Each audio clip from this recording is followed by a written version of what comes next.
simple maths is that if you took out a 10 million rand life policy, you'll pay about 5,000 rand a month, which will take you about 166 years if it was 5,000 to make 10 million. Okay. Yes, you can say there's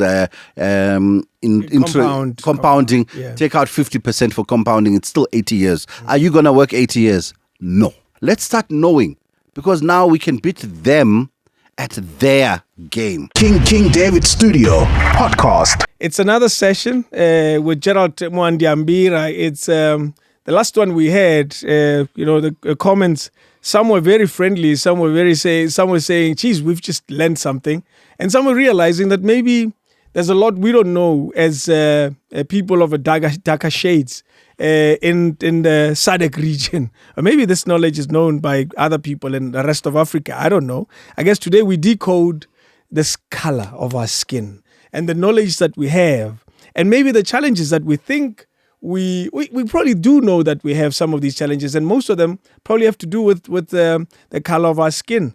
Gerald, how are you doing? Always a pleasure, David, and it's good to be back.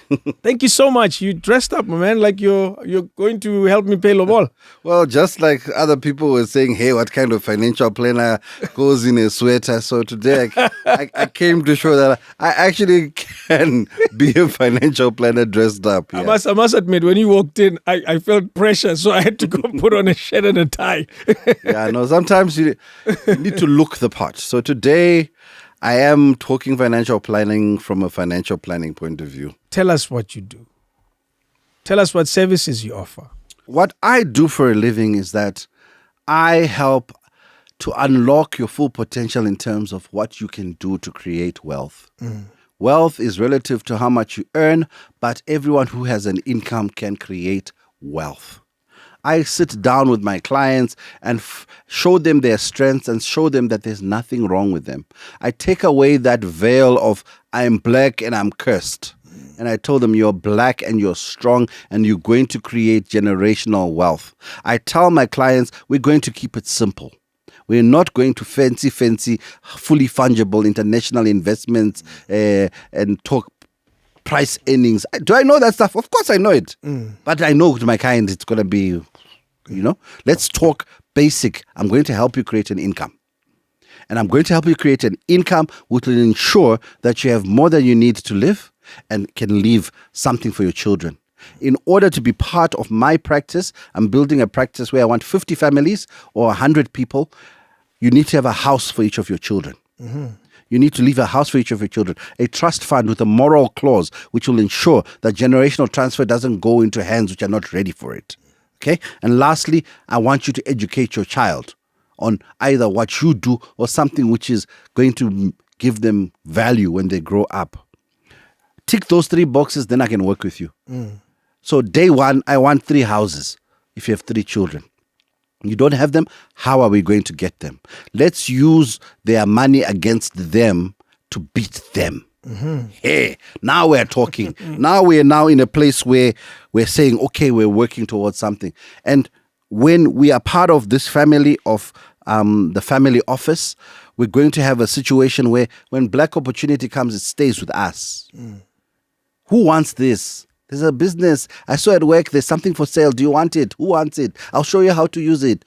Yeah, I can't do conflict of interest. Yes, but I'll give it to you. It's not yes, that's what they do. Let's start it this way. The pressures and the challenges of the skin that we have. What is your immediate observation when you look at another son born black? Oh, hell. Oh, wow. I think the pressure of being black is a heavy skin, this one. It's like carrying 100 kgs before you're even talking. Yeah. Because when you're black and you're a professional, you first have to carry the skin. So I'm always proving a point. And it's the point which hurts because every black professional will tell you that the original term black tax referred to us having to work twice as hard to earn the same as white people. But my biggest problem, David, is that we don't see each other. As blacks. In all our blackness, carrying this heavy skin and the same burden and the same pain, we don't see each other. So how can I illustrate this? I have my peers who have awarded me awards, glass things which I put on my house. And when they see me, they see this. He must be successful. He's black. And there are lots of blacks. Therefore, he must be. But the truth, David, is that I'm not. Yeah. Because the blacks don't see black. What do they see? We've been trained again to see the other color, but not ourselves. And ourselves, we don't see each other because we've also been hypnotized to believe that black is bad. Black magic, witchcraft, blackmail, extortion. you know, anything to do with blackness is negative. And unfortunately, we've swallowed that line and we take it wherever we go. Now, obviously, black professionals want to be wealthy. We want to have all the trappings of wealth which our white peers enjoy. But just like a black lawyer or black accountant will tell you, they don't see me. You don't see me. I think there's a song by her which says that, see us. So we need to start seeing each other. And I appreciate the opportunity your platform gave because I was seen, okay, by a few blacks, okay? But there's still a caveat. And the caveat is simply that don't just see me, don't just cheer, see my need. I'm a black professional. Why is a wealth planner talking on a show, sharing his wisdom? Because he wants clients. Okay? Why is a black dentist existing? Because he also wants clients. Black lawyer, same thing. And I want to say, let's see black excellence. Let's stop seeing the blackness, which is the nothingness which they taught us. I went to private school, and all my school life, I was fighting my blackness. I remember when I was in grade 4 to grade 7, there were 3 classes. One was called A1, the other one was B1 and B2. And every term, the student who came first would be promoted to the top stream. Okay. Between grade 4 and grade 7, I came first every term until the second term of grade 6. And this guy called Christopher Shaw, wherever you are, no hard feelings, dude. He beat me. Yeah. Mulungu. Yes. He was promoted. But for like 6 terms, You came first, but you were not promoted. I was not seen. No one saw me. Wow. And by not being seen, I also feel my parents didn't see me. You know, so this not being seen doesn't mean about I want your money. No, it's about we're not seeing each other even in our family level. Where So you're saying it's not white people not seeing us. it's us not seeing each other. It's us not seeing each other. That's the first problem. It starts in the house. It starts in the house where, you know, David, if you have children, your child should at the very least be able to switch on a mixing desk, run a mic, because that's what Papa does. That's it. Okay? Now, we don't see our children, but our children see us. And what do we show our children? All the nonsense, you know? For example? For example, my earliest memories was my dad with another chick, side chick. Yes. What are you planting in a boy child? What are you creating? I never saw Papa making money, but I saw him spending it. So already by not seeing your child, you are already setting them up for black failure. And they go and they do exactly what you did. You know, my dad, he worked in a place like this. Every day after school, I'd go and I'd sit under a desk like this, and he was working on a mixing desk that like 24, 60 channels. Not once Did he say? did he say, this is a microphone. This is that, you know. He just made me listen to the music. And what did I do? I fell in love with music, but I didn't get empowered. Who knows? I could have been the original black coffee, black tea. but you see, let's start seeing each other, because if we don't see ourselves, we can't see money. Do you think it's prevalent that there's not seeing each other challenge? Do you think it's as widespread, or maybe it was just in your household? It's everywhere. We don't see each other. I think, you know, by not seeing each other, we're not seeing our potential. Because when I look at you, I see a man who's heavily invested in himself and his passion, you know. So when you're watching this interview, this microphone is a good 3,000 to 5,000 rand. When you're looking at it, you don't see it. Okay, so if David has invested in his craft, in himself, how do I enjoy him some more? Yeah, I want more. And the thing about us seeing each other, it's about fist pumps and well dones. Isn't that good enough? No. Because my white peers who've won exactly the same awards I have are filling conference rooms because they are booked by me and my kind. My white peers are telling me that their diaries are full until 2023 with paying clients. I got excited after our initial video because I got so many queries. I was like, thank you, Lord. Finally, I've been seen. I sent humble invoice, 600 Rand an hour, which is really my petrol to come to you. It's not much in the bigger picture of things. That was the end of the conversations with most of my peers. And I want us to see each other because that's how we're going to start creating wealth for each other. See the black doctor, see the black lawyer, see the accountant, but don't see them as piecemeal. See them as the big deal, deserving of it. Because to me, if we can't do that, we are not handing each other capital. Because that's the first point I was going to talk about, which is about understanding the difference between income and capital appreciation. Okay? Income is what keeps us alive. Income is what then can be invested over time to return. Okay? So, in order to create wealth, I need an income. Of course. Okay? It starts there. Yeah. Capital appreciation is now, more goodwill based. It's about me seeing David, and he's been doing this for 10 years. His brand is now worth something. But while his brand is the capital of his brand is appreciating, it's not feeding you. It's fist pumps and well done. And we're going to move you to a bigger radio station. Is it possible that we just can't afford more than just fist pumps? We can afford it because we are giving it to the other kind, to they. My shows and social media handles are what they don't want you to know about money. And I always start by saying, who is they? They is everyone who never taught you that you had the full potential to make money. They is your boss sometimes who wants to keep you there. They sometimes is marrying the wrong person. They is anybody who doesn't want you to grow. So what they don't want you to look up to know about money, let's start knowing. Because now we can beat them at their game. So income, great. Let's start promoting our blackness and seeing each other in opportunities where we can exchange income. Second thing, capital appreciation takes time.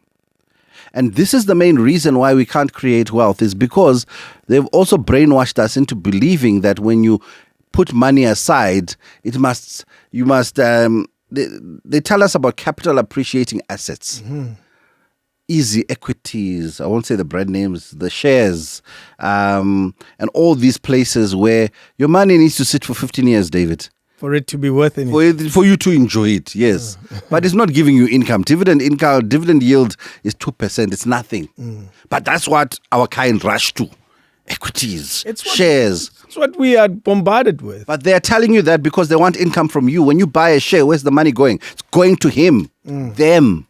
They want you to buy their shares so that they can enjoy your money as their income and create wealth. And when they feel like they've created enough wealth, declare a dividend, which they trickle down to you. They know when their company is about to go bust. Then they go back out and tell you to buy more shares. And then the company goes bust and all you die as is a shareholder of nothingness. Devil's advocate. What options do we have? I have 100,000 rands to spare. I put shares on these big companies and I'm thinking that this is going to give me something. It gives me something, not nothing at all. Unlike putting it in a money market where I get very little. Look, so it still looks like the better devil of all of them. I think we just need to focus on understanding that we are not the same. The whole industry was designed for them. All the solutions were designed for them. If you want to create wealth, you need income. You don't need capital appreciation. Okay? Yeah. So whatever you're doing, look for income. A chicken has income and capital appreciation. The income comes from the eggs, capital appreciation from selling the meat. A cow, the income from the milk, capital appreciation from when you sell the meat. What should you be looking for? Income right now. If you want to create wealth for the next generation, create enough income that you are living off less than is coming in.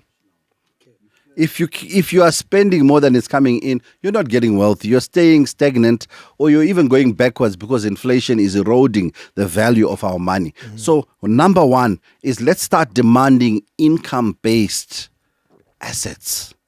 Because those who are enjoying capital appreciation-based assets already have had one generation of income.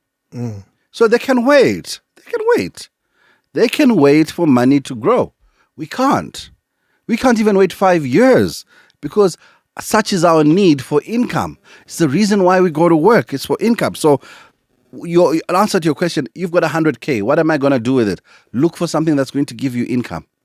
Example? As much income as possible. Example. Let's simplify this conversation as best as we can. Okay. What did you grow up on? Chickens and eggs. Yeah. Go back there. Bread and kotas. Go back there. Yeah. Food is a good income generator. Hence, in restaurants, they get it right, but they generally make cash. Okay. I make income. I make good income. Yeah. Now I have income. And decent income. I had 100,000 rands. Now it's 150,000 rands. I'm looking good. Now you're looking. I'm still thinking investment, because that's the story that I've been told.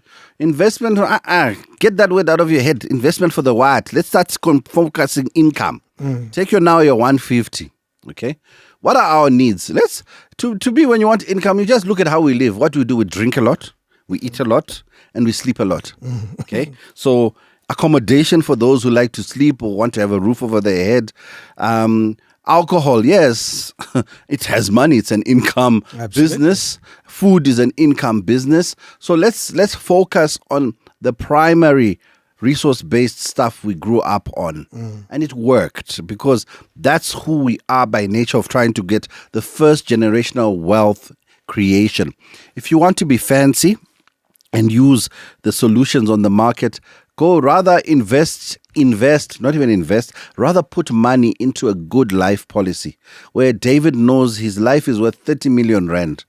And when he dies, 30 million goes to your children. Because the simple maths is that if you took out a 10 million rand life policy, you'll pay about 5,000 rand a month, which will take you about 166 years if it was 5,000 to make 10 million. Okay. Yes, you can say there's compounding. Yeah. Take out 50% for compounding. It's still 80 years. Are you going to work 80 years? No. Of course not. So is that thing worth keeping? Yes. So then I would say to you, let's find a way of creating income so that you keep this thing which is going to create wealth. Now we're talking. Now we're talking. Gerald. 150 is becoming something. Now Gerald is saying, now you're saying to Gerald, okay, help me make 5,000 so that I always have my life policy. It never lapses. Okay. Let me explain what happens with life policies. If you stop paying it, it goes back into a bottomless pit. Isn't that a problem, though? Let's be fair. It's a problem because when we take it out, we're depending on primary income, which is a job. And that job may not... Life happens. Yes, exactly. Life happens. Yeah. So if I really want to get that thing, I must fund it through passive income. Because it means it will always be there. Am I ever going to save 10 million from 5,000? Never. Unless maybe you get lucky and there's a .com bubble or something which happens. So let's talk basics. And that's how basic I like to break down financial planning. To say, first generation, just focus on having good life policies. Create income to fund them. They will pay out at a much higher return than any investment you can get. Our top 40, Satrix, you name it. It will not give you that kind of return. Most life companies have this thing called the capital adequacy ratio, which means that if everyone who holds a life policy with that company dies, can they pay out? That's the question. Most life companies, that's 4 times. They're able to pay. Yes. 4 times over. Yes. So right now, if everyone died with Old Mutual today, they'll still have 3 times change after paying everyone what they promised. Let's ask what may seem like a dumb question. Life policies, some would say, I don't need it because I won't be here. to enjoy that money. I want to enjoy my money now while I'm still alive. What do you say to that? It's that we don't. Then you can make that decision, but wealth is generational, and we need to understand that for our children to have better lifestyles than us, we need to leave them something. You know, when your child goes to varsity and you see the little white child getting a car or an apartment, mom bought it for me, or granddad. You know, because wealth is generational, and wealth is 3 generations deep. That's real wealth. I'll interview now, Mr. Mashabela. Do you know who your great-great-grandfather is? Yeah, not great. Why? Grandfather, I know, but not great. Why not great? It was migration from a different part of South Africa, in Limpopo. And when they came to the city, there was a huge disconnection. So the great, I don't know. The grand, I do. Okay. Have you heard about the Rockefeller family? Of course I have. And I can Okay. go back far back. Do you know why they know who their great-great-great-grandfather was? Because he left something. He didn't just leave them a surname. He left them Chelet, Yeah. Dinero, Mari, Benjamins. You know, in the movies, we see it in the house, double staircase. At the top, there's a picture of some dude. And that's the original. So let's be the originals in our family. We need to start dreaming of generational wealth, which means that whatever you're doing as the first generation is not for you. You want to have enough income to be comfortable, but you want to create a base so that your children receive a start in life. Normally, when it comes to the 3 generations, after the first generation, 70% fail Yes. because you taught your children to chow. Unfortunately. You were sitting at the mixing desk, but you forgot to teach Gerald how to run the same. So when Gerald gets the money, he chows it. Okay? So we need to teach our children. That's another pillar of wealth creation, education. Let them know where the money is coming from or how to make it. It's also another generational plan to leave a business to my children, which they are not interested in. But I've got competent people running it. And that money still goes into a trust. That's how my children live. Okay? That's how we do it. The 3rd generation, 30% normally fail there at that stage. But normally, once you get your money to rush to go 3 generations deep, you're there. So we who are studying at 0 point we are You're first working generation. you're working for your children's children. Essentially, yeah. Yes, that's what you're doing. But if you don't accept you're doing that, then it's not going to work. But is it a challenge that we have, Gerald, of seeing life into that far a future? Because we seem to, and I could be wrong, and I'm allowed to be corrected.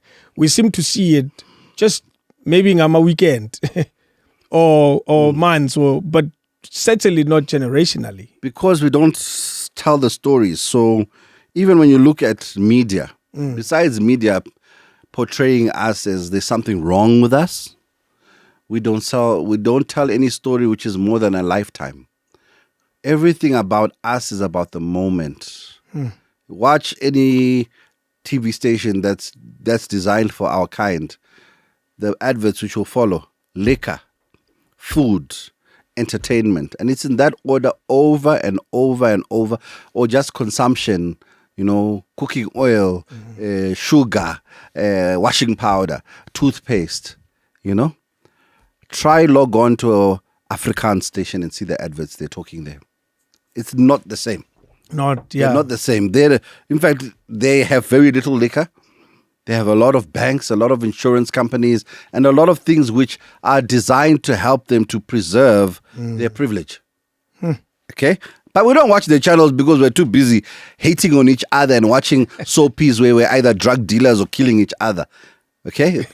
Life is too life is too hard. No, David. I'm trying to defend my people. Our narrative needs to be positive.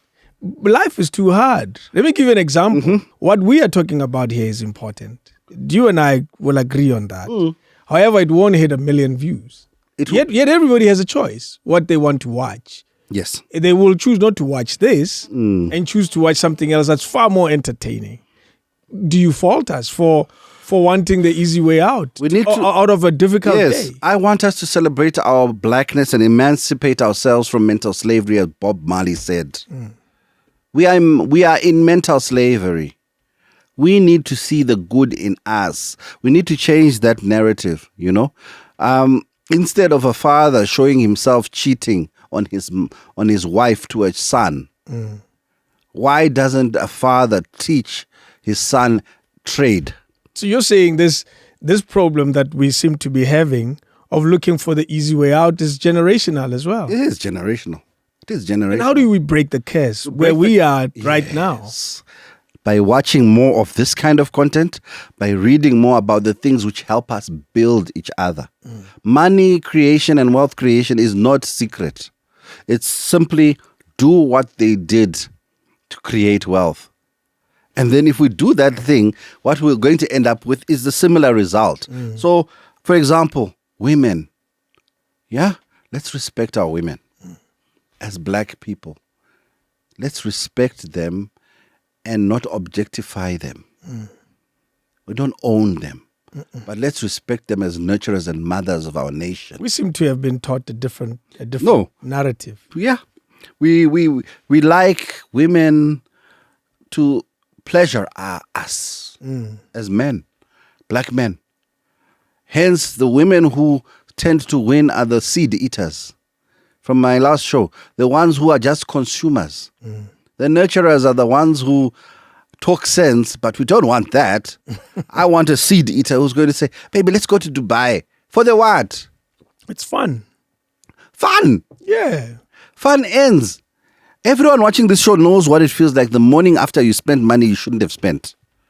How does it feel like? Horrible. I've never felt that Because way. because you need to have money which is for spending. Because I budgeted for spending. So I have no guilt after I come back. But we all know we find a way in which we lose it. We need to disarm the enemy. The enemy is not you or me or my similar kind. It's them. How do I disarm them? By holding hands with you and saying, how can we support each other? How can we have a better conversation and a better deal in life? Let's talk about our inability to support each other. I have a feeling that we're not as bad as it's portrayed. I know of a lot of black businesses that are supported by black people deliberately. South Africa has a bit of that culture of let's support our kind, so to speak. But we seem not to be doing it at a level that would create wealth. To help me understand, why is that the case? Or are we just selling this incorrectly? Maybe the truth is different. I think you're right. Not every black person does not see another black person. But we need to start talking conversations at bigger tables, larger amounts. You know, we need that King David network, Mr. G network, where we actually meet and we strategize, deliberately disarming the enemy. How can I disarm this enemy of the money we keep throwing there? Or how can we put our money together so that when we go talk to them, they listen, they hear us, they see us. And the problem is they've divided and ruled since day one, and it still works. Because we are not organized, and we are always divided. Their worst nightmare is an organized black rand, an organized black dollar. It scares everything out of them because suddenly we are woke. We are now aware. What do we spend our time on? Social media, a lot of us do. But it's the wrong kind. It's the TikTok, as you said, you know, where you see very respectable people doing very silly things for the want of followers or for the want of ego. It's fun. Yeah. But the thing about it is it takes away some credibility. If you started a TikTok account and you're doing the silliest of things, it will take away credibility from this brand. But the thing about it, we don't see ourselves as brands. Sometimes we do anything and everything just for fun. And then those that are consuming the TikTok, that are not necessarily have an account, where it's ordinary Jabu, Mandla, David, where is he wasting most of his time? The youth are following a dream, but we're not giving them enough to dream about. We're giving them, just enjoy today because tomorrow is already rough. It's hard already being black, So I want us to start having solutions where we say, okay, let's stop having guilt about being black and start being proud about being black and proudly working with black professionals and proudly declaring when we've had success. Are there bad apples? Of course. In any group, there's bad apples. But we're not giving each other enough of that opportunity to basically take control. What is the source of the guilt of being black? It's the source of guilt is because we're stuck in a financial universe which we know nothing about. Hence why people really appreciate this kind of content, because it's educating. Okay? Part of the things I do is I've got a YouTube, which I reluctantly did, and podcasts. And they're short. I don't do more than 3 minutes. Because I want you to come and see me. Come back. No, but I get someone who directly comment and say, no, dude, you must do 2-3 hours. So you want to finish me mahala.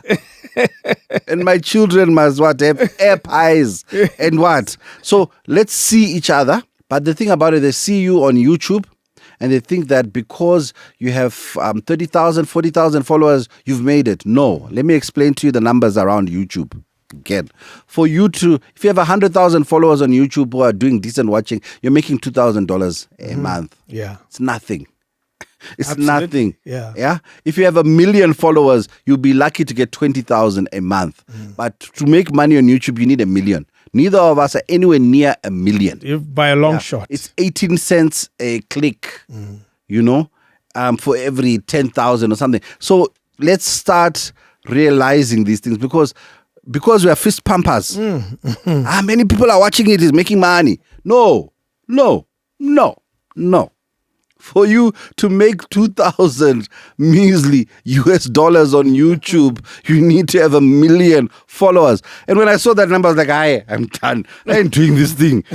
Where will I get 1 million people watching? Finance, the thing which they don't want to hear about. Yeah. So it's demystifying that, because I look like this because I want you to buy into me. Today I dressed up because last time I had shiny forehead and I had issues, Today I dressed up. I like the way you looked last time. So No. People made it easy for me to made it easy for you, but maybe it made it hard for them to trust me with their man. He's shiny forehead, he's looking tired. No, so today I came. I looked the part. Let's do business, I'm ready for business. So to me, I want us to stop apologizing for our blackness. We are okay. We are complete as we are. And whatever they told us we would never amount to anything, we need to prove them wrong. But they sometimes is as immediate as our parents and our siblings. So the they is so close. They need to know that we can be okay. Should we be deliberately looking for black people to support? We should. It sounds like it's an obvious question, but we clearly don't. We only see each other in entertainment.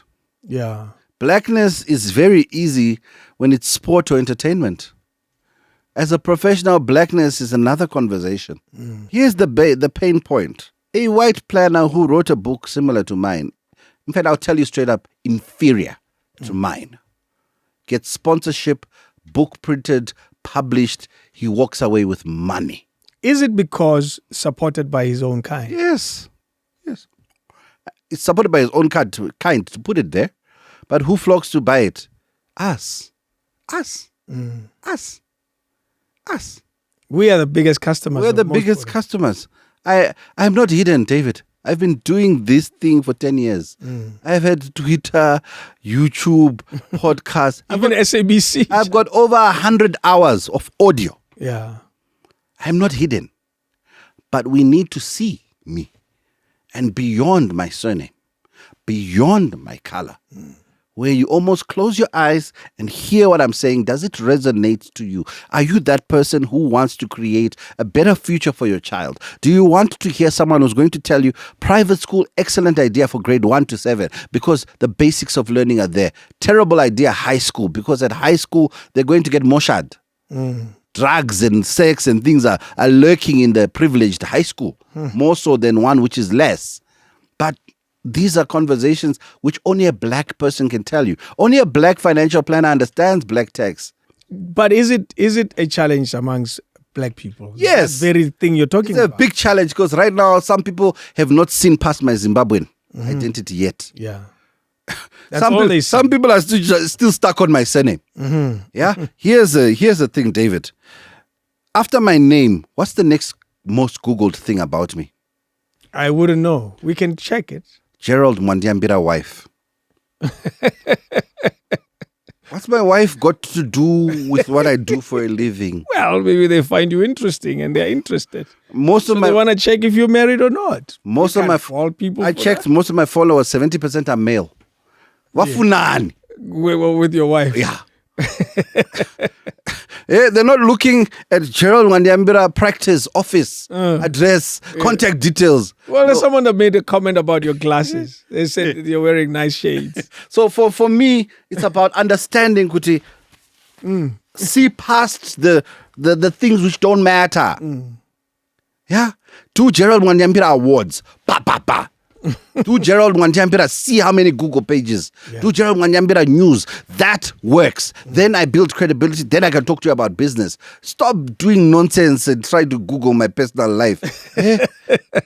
Gerald Mwandiambira nationality. I'm from Zimbabwe. I was born in Harare. After I finished my A levels, I went to the UK. I worked in the UK and then I came here. But I'm still very much Zimbabwean. I'm married to a South African wife with 2 South African children. Are you happy? Let's do business. Yes, done. Yes. Why is that a stumbling block for us blacks? Because Umlungu told us we are better than each other. Here Umzulu is looking at a Xhosa. Xhosa is looking at Mvenda. Mvenda is looking at what somebody else. Aren't they doing the same? They're not. Abelungu. The card for doing business with the Mlungu is just be white, like me. Don't. Yeah. Whether you're from whatever. They have their classes, yes. Yeah, of course. But given a choice between giving business to David I'd rather give it to a fellow. and somebody staying, he'll give it to his fellow brother. Simply because we come from the same skin color. Can't let them, So Tina, we slice each other even further. we dice and slice, smaller to chunks. small, tiny chunks, but no, he's Zimbabwean. And I can bring my wife here. She'll tell you what carrying a Zimbabwean surname has done to her. Ooh. A girl born in Soweto, Jabulani, raised all the schools you can think of in Soweto.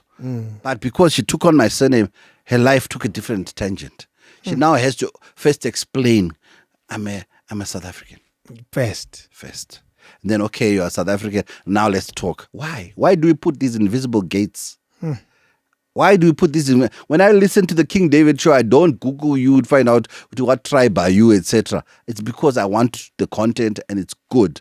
And I'm seeing, okay, thousands are listening, so there must be something there. Do you know, I don't know when people Google me, what comes as one of the algorithms, whether it's wife or cars or...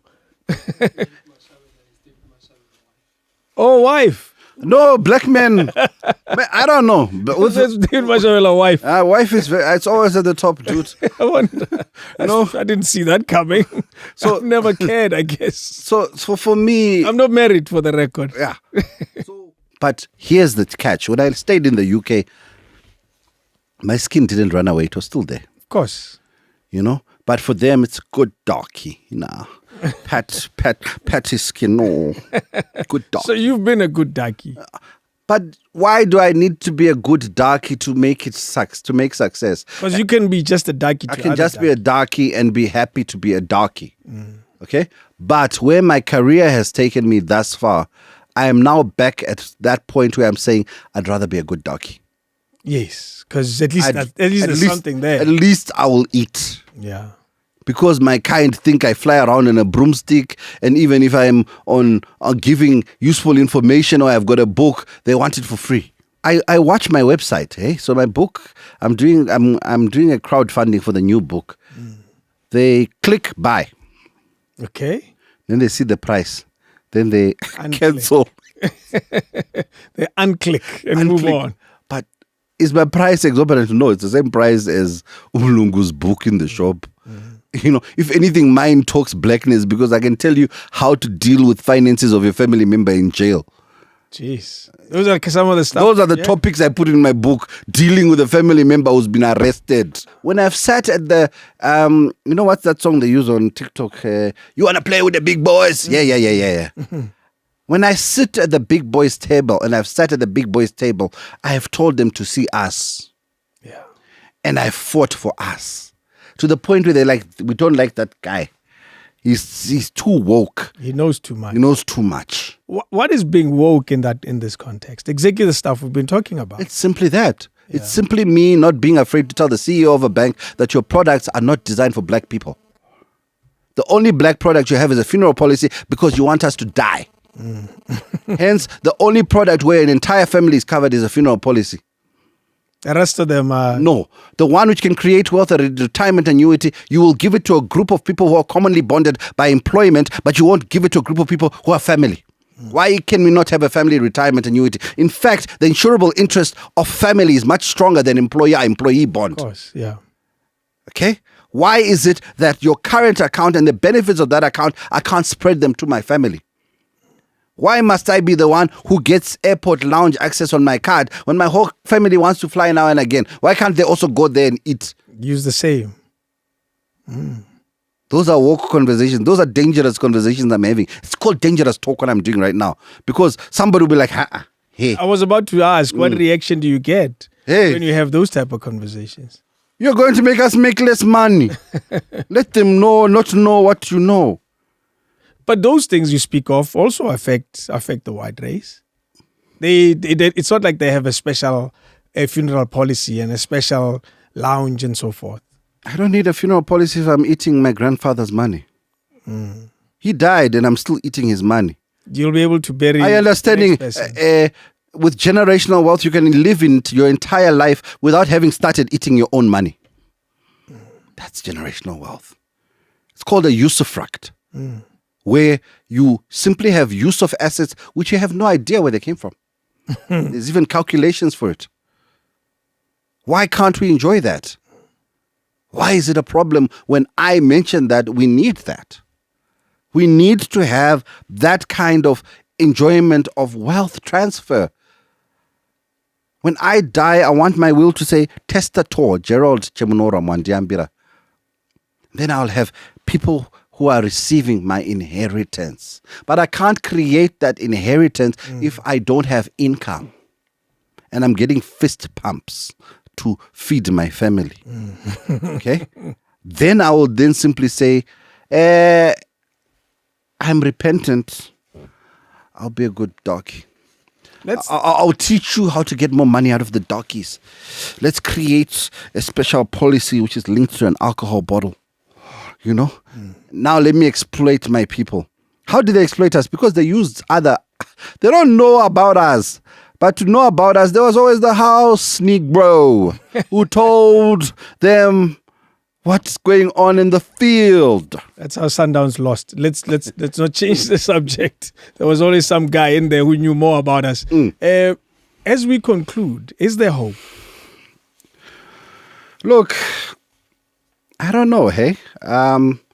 I'm at a crossroads personally because, you know, I've been fighting a battle for my kind for too long to the detriment of my family. And it's that same argument of the liberation struggle hero. Does he keep fighting or does he sell out in the end and say, you know what, I tried. Let me save myself. Let me save my family and my kind. And I would love to say I believe, but until I've seen it happening, it's going to be hard. Until I see us being successful professionally and creating wealth without a sport, without entertainment being involved, I find it hard. Without being given a leg up and only being at the big boys' table because they invited us. But I have always said, I want you to know what they don't want you to know about money. When you know, you make your own call. But know that the path we are on, we're like hamsters. We keep running the same thing. Have we gotten worse? We are getting worse because poverty is getting worse. People are struggling for real. For real. And professionals are struggling for real. For real. And we need to just go back to the drawing board. I call it, let's have that African Commonwealth where we go back to basics, you know. If anything, have Ubuntu to give business to a black person because they are black. And that's my message today, to say I will never apologize for being black anymore. I've stopped apologizing. Okay? But I need my fellow blacks to stop apologizing too. I'll end by saying this. When in my first job, I worked for a bank, and the MD was an English-trained gentleman. And he spoke with an English accent. His office was wood-paneled, and he smoked cigars. and he has the ignominy or the tray.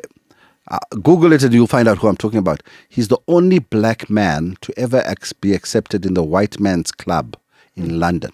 Wow. But in order for him to be accepted in the white man's club, he literally had to scrub his blackness off. Hence, when you spoke to him, when you saw him, there was no black man there. What? Only skin. Only skin. But he was accomplished. He was a black man who knew the Rothschilds. Are you understanding? To know a Rothschild is not a joke, guys. A real one. Those people, they don't just walk in the street. For them to know you, you've done something unique. You're special. And he was a special gentleman. You know? Where do I fault him? Is that in him being accepted in the white man's club, he didn't promote the black man. So for all the blacks who watch the King David show, who are sitting and enjoying the trappings of whiteness, call us. Give us opportunities too. They say we give you opportunities, but you're inefficient. That's what they say. They say, hey, black people will disappoint you.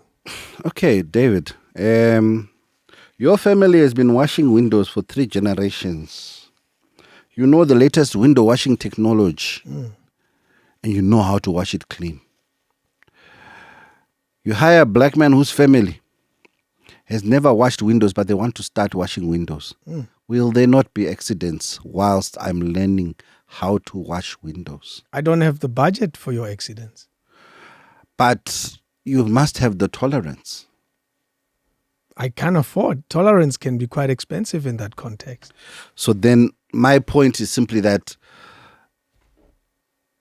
for some of us, we've seen big transactions happening because we worked on them, for them. For them. I want to do a big transaction for you, for us. So you're saying, stay on course. There will be accidents. There will be mistakes. Look, stay on course. We will occasionally falter. Yeah? So for you to succeed as an entrepreneur, you have to have 3, 4 failed businesses. We celebrate Richard Branson for all his nonsense businesses which has failed. Are you understanding? He's got a long list of businesses which has failed. Yet we don't deride him. We celebrate him.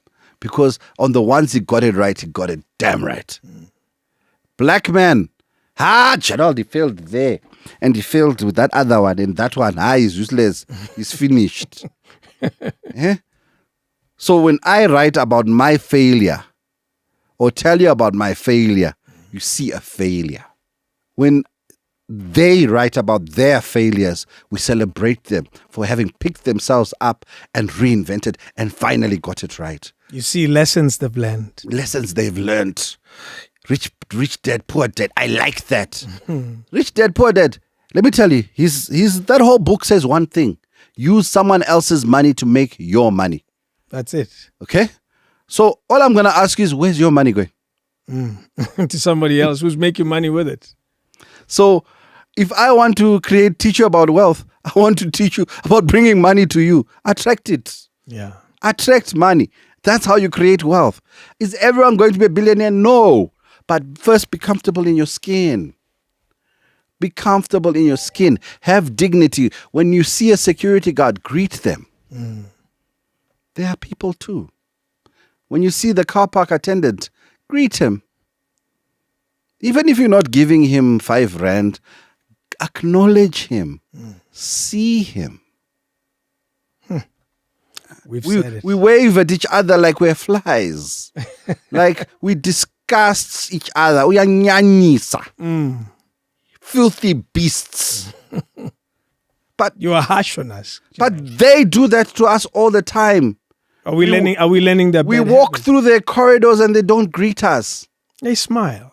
They don't even, You know that grin. they don't even smile. You know that grin. I'm someone who, I want the best for my children. Today, my daughter was playing violin in an entire white orchestra. And I talked to her and I was like, Tadiwa, what's the deal here? She's like, they don't talk to me. They don't greet me. Then I said, in future, whenever you arrive, announce yourself. Yeah, they may not want to see you. Force them to see you. Okay, and when she was graded on her music, she got better marks than all of them because it was you can't see who's playing. You're listening. Oh, yeah. So I want my daughter to do those things, but can she carry on playing the violin if Papa is getting fist pumps? So Papa is flying with a broom. flying with broomsticks to appointments. Hey guys, I need petrol. I need clients. And I need those 50. Family office, we're doing it. And when I do it, it's a closed club. Ladies and gentlemen, see Gerald, please. That's my statement. See Gerald. See me after school. Mwandambira, it's always a pleasure. I appreciate it. Today you're very feisty and emotional about these issues. I'm seriously emotional because, I was so excited when people were saying they want to see me. Until I sent them invoices for 600 rand and they ghost you like they never ever sent the initial inquiry. Okay? And I'm explaining, that 600 rand is petrol. If I move from the West Rand to Edenvale, I don't have a broomstick and I don't own a house train or anything. I got to get there. But what's my word? My word is my bond is when I get there, I'm going to give you my best. When I get there, I'll be dressed like this. All my clients, I don't care. Whether if tomorrow we're talking or not, give your best. And will I always get it right? No, I failed sometimes. But I keep pushing. Make me the next Richard Branson. Make King David bigger than anything else. And he doesn't need followers because followers don't pay the bills. You need business. I want to say, how can we work together to make this big?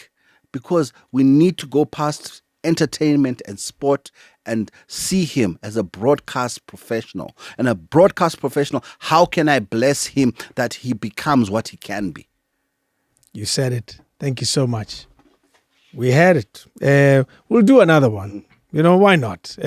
Let's keep calling Gerald here. We appreciate him. We like what he does. So, and he gets all of us all fired up. So why not? I guess if you need to be fired up more and more, check out Gerald's podcast. Thank you so much. I appreciate it. Take care, everybody. King David Studio Podcast.